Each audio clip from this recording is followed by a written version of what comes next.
Bonjour à toutes et à tous. Nous avons le plaisir d'accueillir Son Excellence, Monsieur Bassirou Diomaye Faye, président de la République du Sénégal. Vous êtes devenu à 44 ans le plus jeune président de la République du pays, le premier opposant aussi élu dès le premier tour.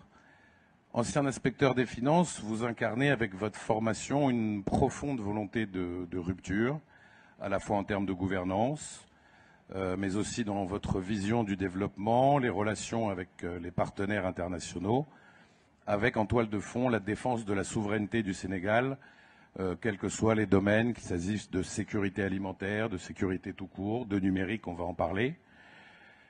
Transition toute trouvée avec le thème de cet échange dédié à la souveraineté numérique du continent et cette question un tantinet manichéenne, mirage ou révolution en marche, de la nécessaire maîtrise des infrastructures numériques à la réduction de la dépendance vis-à-vis des acteurs étrangers, en passant par la réforme à mener pour faire du numérique un véritable levier de transformation structurelle pour nos pays.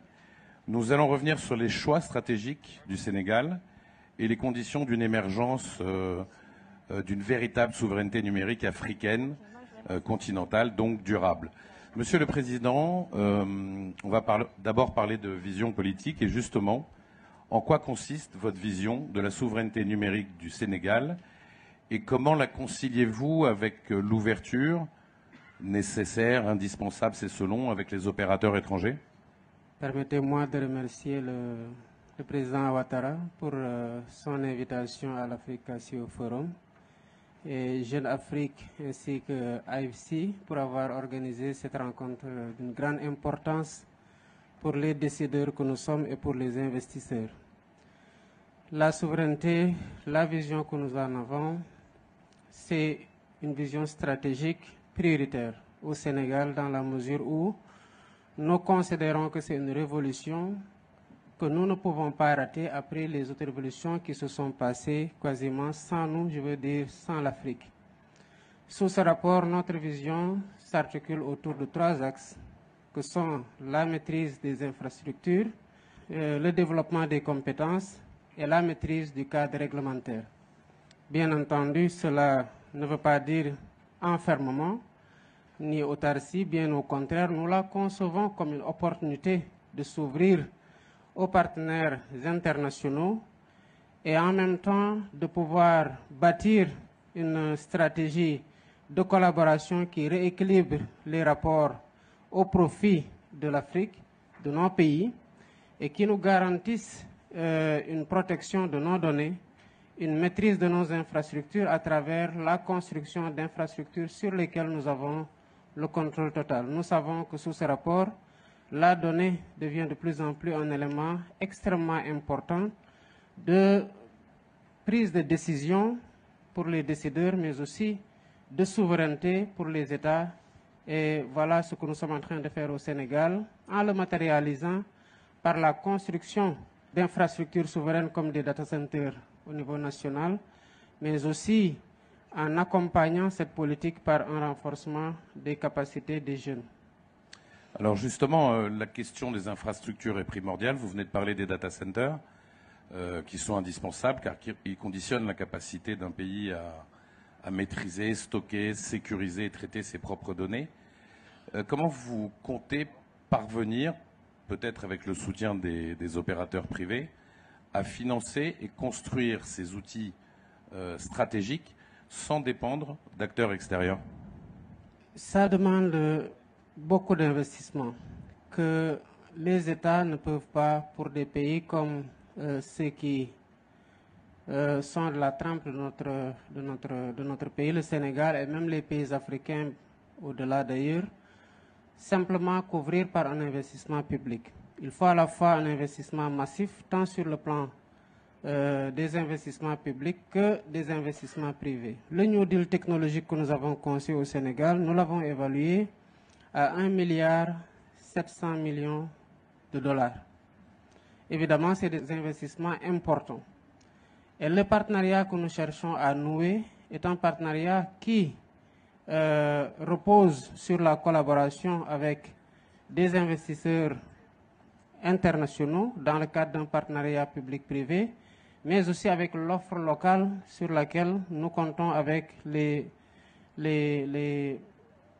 partenaires qui sont dans le secteur et qui sont intéressés par un partenariat public-privé. Et sous ce rapport, il y a une collaboration parfaite que nous sommes en train de mener. Évidemment, cela demande, comme je l'ai dit tantôt, à ce que le cadre réglementaire soit assaini, pour faire en sorte que cette collaboration-là ne se fasse pas au détriment de la souveraineté que nous devons avoir sur nos données, de la souveraineté que nous devons avoir sur les infrastructures pour pouvoir en contrôler la protection, et cela ne se fait pas évidemment au détriment d'un déséquilibre que nous devons avoir à travers un contrôle sur ces infrastructures-là, mais en même temps à travers une appropriation de ces infrastructures pour qu'on puisse véritablement les exploiter à notre profit et que les données soient stockées au niveau national. Et les partenariats que nous privilégions sont des partenariats qui prennent en compte cette dimension-là, mais qui en même temps opèrent un transfert de technologie au niveau local pour que derrière on puisse avoir assez de compétences pour pouvoir administrer ces infrastructures-là et développer les compétences numériques pour les asseoir.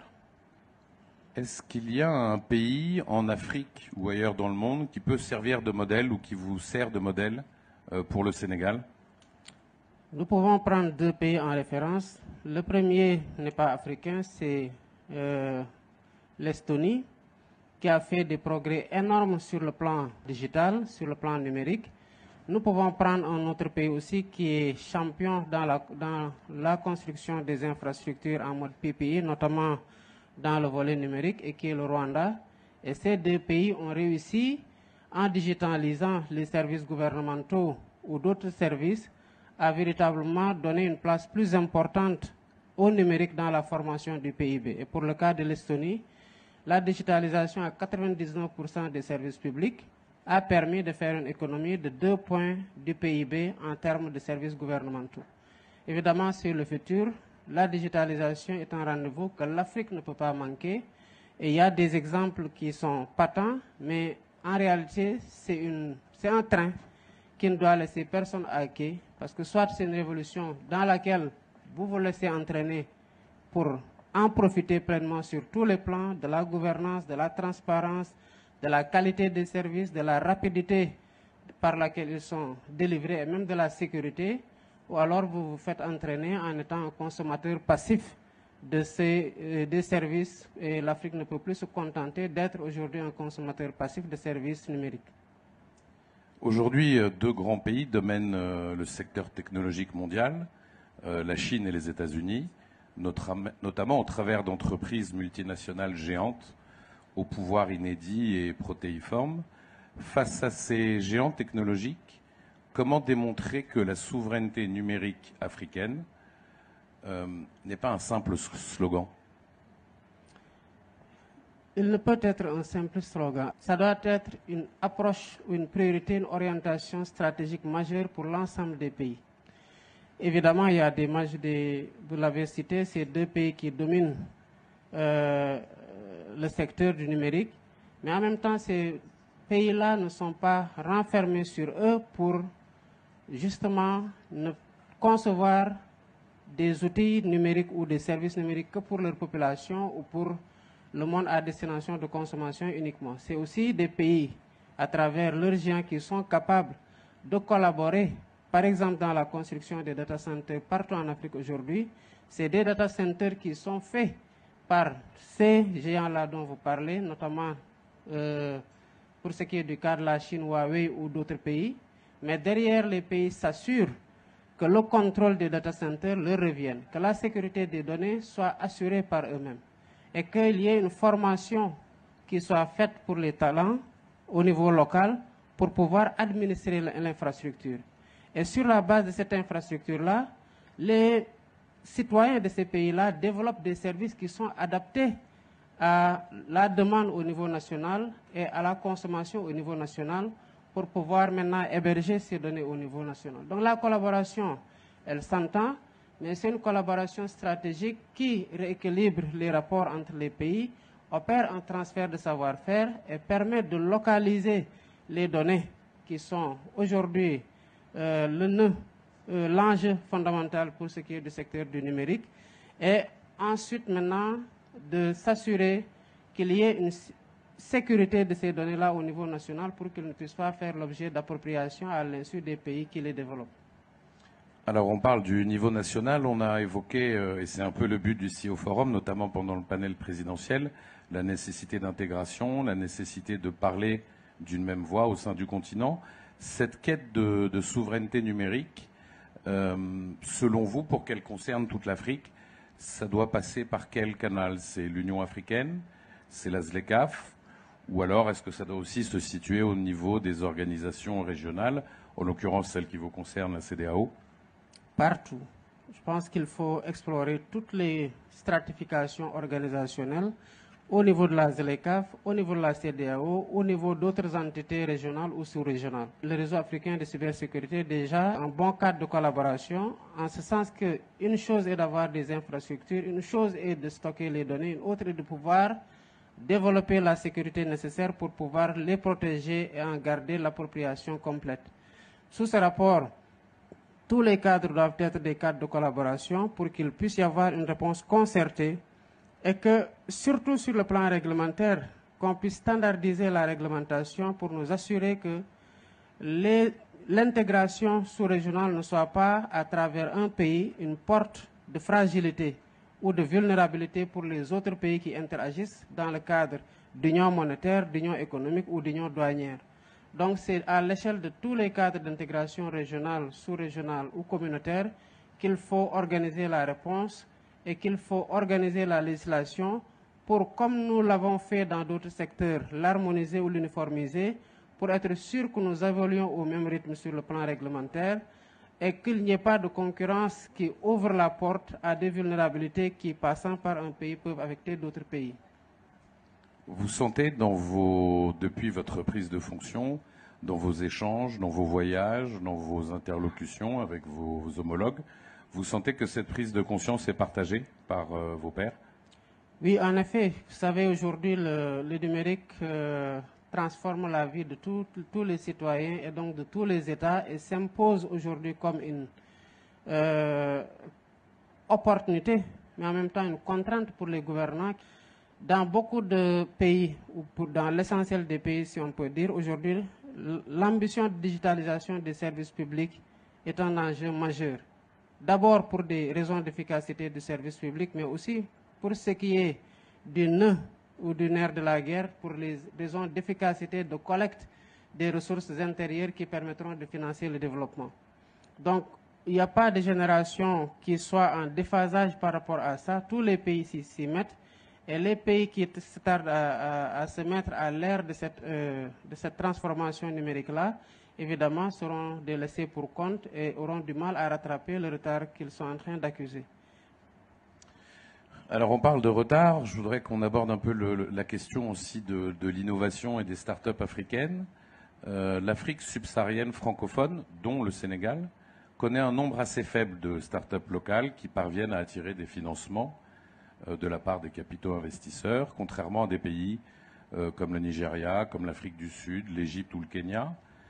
Une des raisons fondamentales de ce retard, c'est que l'écosystème numérique local, donc encore une fois au Sénégal, mais pas seulement, en règle générale en Afrique francophone, et la chaîne de valeur nécessaire, ils sont très peu développés. Construire cette chaîne de valeur, fait-il partie de vos projets? Et si oui, comment vous comptez y parvenir? Parce qu'encore une fois, ce n'est pas qu'une question du rôle de l'État, mais c'est une chaîne beaucoup plus globale. Je suis tout à fait d'accord. C'est la raison pour laquelle, au niveau du Sénégal, il y a des problèmes que nous cherchons d'abord à régler. Nous sommes en train d'étendre la fibre optique. Même si nous avons un réseau extrêmement important, il y a des zones qui ne sont pas encore couvertes. Et à l'horizon 2030, nous voulons atteindre la couverture intégrale de tout le pays en 5G au moins. Ça, c'est pour permettre que les Sénégalais, où qu'ils soient, déjà puissent disposer de services numériques sans contrainte de connexion. Et c'est cela qui va permettre aux entreprises numériques, notamment les start-up, de pouvoir donner une offre de service beaucoup plus large à l'ensemble des citoyens, où qu'ils soient à l'intérieur du pays. Nous avons au Sénégal conçu ce que nous avons appelé le Startup Act et le label Startup. C'est pour accompagner justement l'écosystème numérique dans la création de chaînes de valeur qui permettent d'intégrer les services numériques à la demande d'offres de services formulées par le public ou par le privé. Heureusement que dans cette ambition, nous sommes accompagnés par l'écosystème numérique, notamment les sociétés de télécommunications.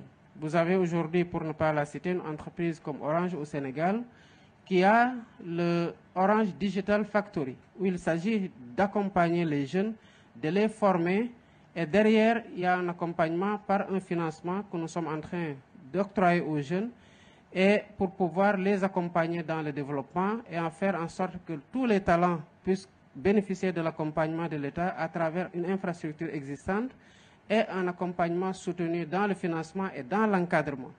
À défaut, il sera difficile de réussir le pari.